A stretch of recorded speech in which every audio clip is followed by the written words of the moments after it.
Hi everyone, welcome to my channel Madhu's moments. ఈరోజు అయితే పాతకాలం అమ్మమ్మల కాలం నాటి తాటి కుడుములు అయితే చూపిస్తాను రండి.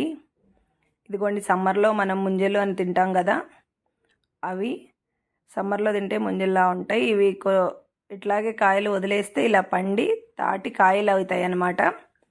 ఇలా కాయ బాగా పండింది చూసారా, దాన్ని పైన ఉన్న పొట్టంతా నీట్గా క్లీన్ చేసుకుని పైనంత పొట్టంతా ఇలా తీసేసుకోవాలి.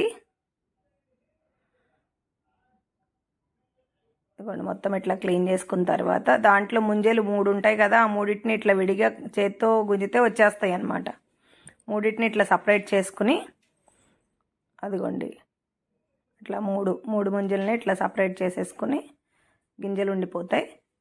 వాటిని కొంచెం ఇట్లా పీస్ ఓపెన్ లాగా చేసినట్టయితే అదిగోండి అట్లా ఓపెన్ చేసుకున్నట్టు చేసుకోవాలి. అలా చేసుకుని ఒకదానికి వేసి ఇలా ఇట్లా కొడితే దానిలో ఉన్న గుజ్జంతా బయటకు వస్తుందన్నమాట.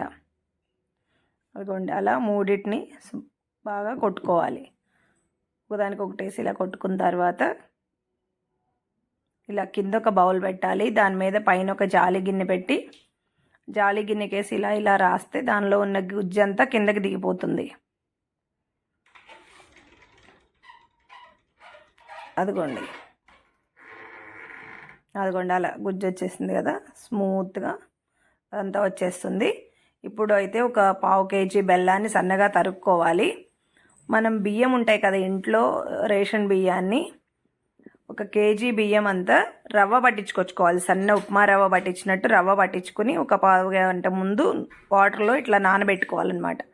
నానబెట్టుకొని ఇట్లా బాగా తడి అయినాక బాగా పిండి పక్కకు తీసుకోవాలి.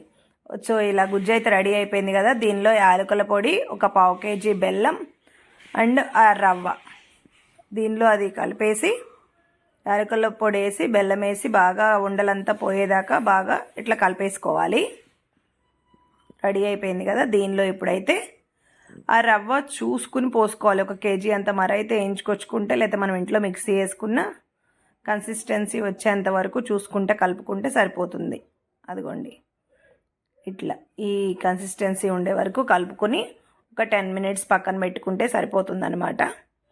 ఇప్పుడు మనం ఇడ్లీ వేసుకుంటాం కదా, ఇడ్లీ పాత్ర, దానిలో కొంచెం ఆ ప్లేట్స్కి అన్నిటికి ఇట్లా నెయ్యి అప్లై చేసుకోవాలి. లైట్గా చేత్తో ఇట్లా నెయ్యి అప్లై చేసేసుకుని ఇట్లా కుడుముల్లాగా చేసేసుకుని ఈ కన్సిస్టెన్సీ ఉంటే సరిపోతుంది. కుడుముల్లాగా చేత్తో అన్నీ చేసుకుని ప్లేట్లలో అరేంజ్ చేసుకోవాలి అన్ని ప్లేట్స్. ఇదిగోండి ఇలా అరేంజ్ చేసేసుకున్నారు. సో మనం ఇడ్లీ పాత్రలో ఇడ్లీ వేసుకుంటాం కదా, దానిలో కొంచెం వాటర్ పోసి పొయ్యి మీద పెట్టి పొయ్యి ఆన్ చేస్తే ఈ వాటర్ ఈలోపు వేడవుతాయి. రిమైనింగ్ ప్లేట్స్ అన్నీ ఫిల్ చేసేసుకుందాం మనమైతే.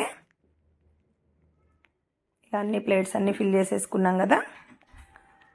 సో ఇవన్నీ ఇడ్లీ పాత్రలో అయితే పెట్టి మూత పెట్టేసుకుందాం. ఒక 15 నుంచి 20 minutes మీడియం ఫ్లేమ్లో కుక్ అయితే సరిపోతుంది.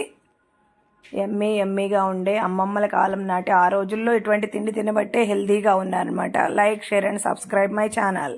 ఇదిగోండి ఇలా చేతితో ఒత్తుకుంటే ఇట్లా గట్టిగా ఉంటాయి కదా. ఇప్పుడు రెడీ అయిపోయినట్టు ప్లేట్లోకి తీసుకుంటే సరిపోతుంది. వెనకటి కాలం ఇటువంటి తిండులు తినబట్టే వాళ్ళంతా హెల్తీగా ఉన్నారు. ఈ రోజుల్లో కూడా ఇటువంటివి చూసి ప్రిపేర్ చేసుకోవాలి, అప్పుడు పిల్లలకు కూడా బలంగా ఉంటుందన్నమాట. ఇదిగోండి ఇవాళ తీసేసుకుంటే ఎమ్మీగా ఉండే తాటి కుడుములు అయితే రెడీ అయిపోతాయి. Like, share and subscribe my channel Madhu's moments. Thank you. ఇటువంటి కొత్త రకం వంటలు ఎటువంటి కావాలన్నా నాకు మెసేజ్ చేయండి. Thank you. చూసారా ఎమ్మీగా ఎంత బాగున్నాయో. మైల్డ్ స్వీట్తో, ఎక్కువ స్వీట్